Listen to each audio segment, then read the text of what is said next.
Siku moja mwalimu wangu kanisani aliwahi kunifundisha na kunieleza vizuri kabisa kuhusiana na kisa cha Daudi. Akasema kwamba Daudi alikuwa mfalme wa Israeli akiwa ni kijana mdogo, baada ya kumpiga Goliath na kumuua kwa sababu alikuwa analisumbua sana taifa la Israeli.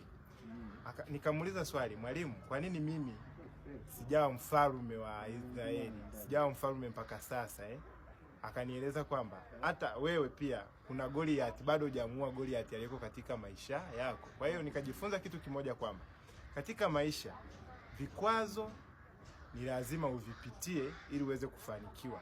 Kama bado hujafanikiwa, jua bado kuna Goliath wa maisha yako. Katika maisha yako kuna Goliath ambaye bado hujamuua. Ukimuua huyo Goliath, basi mambo yako yatakuwa wazi kabisa. Kwa hiyo wewe ambaye unapitia changamoto, unapitia vikwazo katika biashara, katika kazi unayoifanya, usikate tamaa.